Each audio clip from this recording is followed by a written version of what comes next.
Hello. Hey, I'm Will. I'm Adam. Nice to meet you. Nice to How meet you you. doing? How are you? I'm Good, thank you. You hungry? Starving. What about you? Yeah, very hungry. Cool. Great. So, Adam, how did you vote in the EU referendum? I most definitely voted to leave. I could never leave. How come? I'm very pro-Europe. I view myself as a European. I love Europe. Okay. Just don't like the EU, though. Vote to remain because I believe myself as a European as well as British and stand for everything that Europe stands for. You can love Europe and love working with Europe, Yep. but it's like a relationship where it's not really working. We want different things. Okay. You know, if you love it, let it go. You excited for the day? Anticipation, sort of. We'll see. So would Go you on. say you're like really unhappy that we left, or you're just sort of like a bit unhappy that we left? That first week, I was heartbroken. Yeah. It does mean sound melodramatic, but I was really upset. I've never been. I voted for Ed Miliband in the general election. Yeah. Oh gosh, you've had a really bad. It's been couple of horrible. years. So yeah. more upset than that. Went and watched the whole thing. Yeah. It's horrible. By 10:30, I thought we're going to lose this, and then it all started coming in, and I thought we Wipe the might. smile off your face. Was it Newcastle? Or something like- Sunderland. Sunderland. And I was like, wow, this is crazy. It's horrible. Oh, thank you very much. Thank you. Beautiful.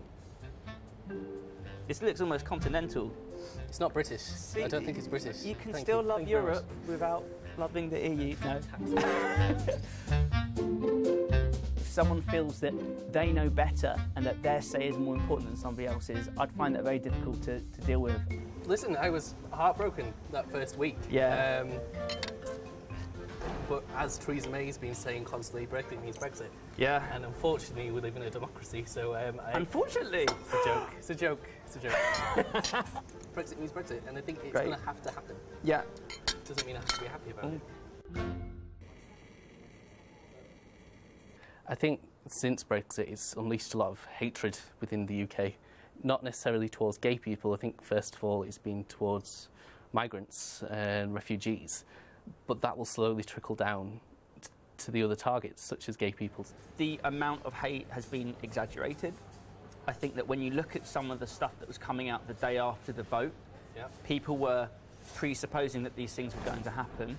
And I think that when you look at, I mean, I'm not saying that nothing is happening, and one Yes. incident is one incident too many, but people are almost indulging in some of the negativity. They're indulging in it. Really? Every time there's a story that could be possibly seen as being something to do with Brexit, people are like, Brexit has caused this, I hope you people are happy, you've made this hatred. It suited some people to make it bigger than I think the evidence shows. I don't think so. I'll disagree with you there. The Brexit vote itself, the referendum, caused this. And I think it's only a matter of time before it trickles down to LGBT. I've had fallen out with friends, we've fallen out with close family friends, people who've voted Brexit. Just don't understand it, really don't get it, and we've got very little in common these days. I think one of the things that has contributed to some of the hate, because there is some hate there, is a lot of people feel that they're not allowed to talk frankly about their views. When it comes to immigration, I think most people, when you actually talk through it, Yeah. tend to be quite liberal in the end. Like, certain people might be more anti-immigrant initially, but when you ask about their friend or their neighbour or whatever, it's the same like with gay people. We might all know people who, maybe when they're older, maybe they didn't know gay people, and initially they might be like, oh, I'm not really sure I agree with that. Yeah. But as soon as they get someone in their family or a friend or a neighbour or someone on TV who they quite like, they change their mind. And I think that because immigration has never been discussed, people have never got beyond that initial phase. No, I think it's unleashed something scary. It's made Britain a lot darker and a scarier place to be. And I think there's a hell of a lot of work got to go before you can unify the country. I don't think it's going to happen.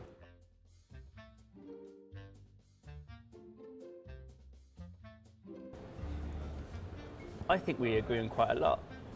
I don't think we're going to agree on the fundamental question of what was the right vote. God, no. It was quite nice. I was surprised. I was expecting some stuffy old Tory, but he was very nice. Not stuffy or old, but No, not stuffy. We agreed on a few things, so it was okay. the important stuff, like being positive about the future, being liberal about things like immigration, making sure that we do enact the outcome of the vote we agreed on, and I think that's a really positive thing. Clearly do still believe that remaining in the EU was the best thing for the country, and I still clearly believe that leaving is the best. The issue we now got is it's on my side to sort of prove that we were right, and I just hope that for both sides that we get proved right and not wrong. I hope you're right, but I will be on hand to say I told you so in a few months' time. So.